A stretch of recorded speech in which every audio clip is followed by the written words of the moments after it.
chers, j'espère que vous vous portez bien. Me voilà dans une nouvelle vidéo avec une nouvelle leçon. Cette fois-ci, c'est la conjugaison avec le subjonctif, première partie. Allez, on commence. On va commencer avec une petite définition de ce mode. Le subjonctif est le mode qui présente le fait exprimé par le verbe comme une éventualité, un souhait, une obligation ou bien une possibilité.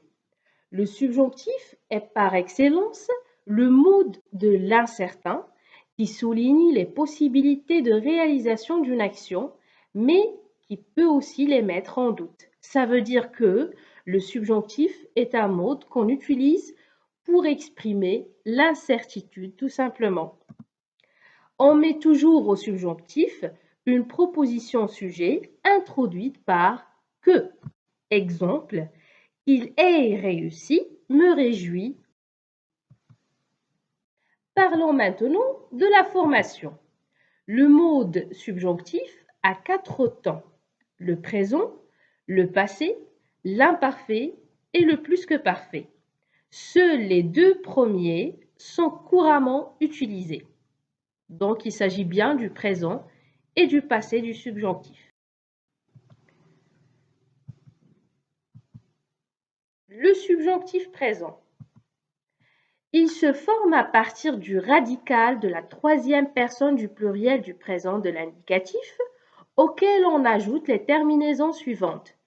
E, ES, E, IONS, IEZ, ENT.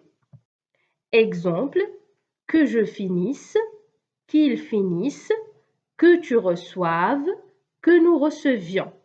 Si vous faites bien attention, que je finisse, c'est le radical de la 3e personne du pluriel du présent de l'indicatif du verbe finir.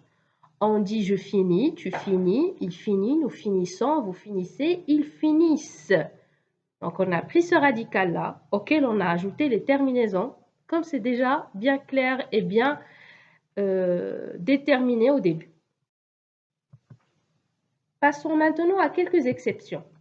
Les verbes être, avoir, aller, faire, pouvoir, vouloir et savoir sont des verbes irréguliers. Du coup, on ne va pas exécuter la même règle. Donc, il ne s'agit pas de prendre le radical de la 3e personne du pluriel du présent de l'indicatif, mais tout simplement, c'est à apprendre par cœur. Passons maintenant au subjonctif passé. Il est composé de l'auxiliaire avoir ou être au subjonctif présent et du participe passé du verbe à conjuguer. Exemple, que j'ai reçu, que vous soyez venu. Donc, on conjugue l'auxiliaire être ou avoir au subjonctif présent et on leur ajoute le participe passé du verbe qu'on doit conjuguer.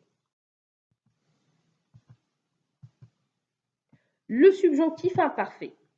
Le subjonctif imparfait se forme à partir du radical du passé simple auquel on ajoute les terminaisons 2SE, 2SES pour la 3e personne du singulier, donc soit A, I ou bien U avec un accent chapeau T.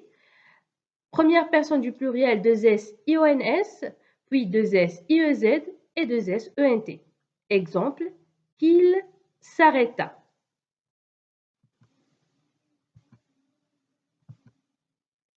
Le subjonctif plus que parfait. Il est composé de l'auxiliaire avoir et être au subjonctif imparfait, auquel, bien sûr, on ajoute le participe passé du verbe que nous voulons conjuguer. Exemple, qu'il eût parlé, je fusse venu. Notez bien que le subjonctif imparfait et le subjonctif plus que parfait sont rarement utilisés. Donc, essayez de vous concentrer sur le subjonctif présent et le subjonctif passé.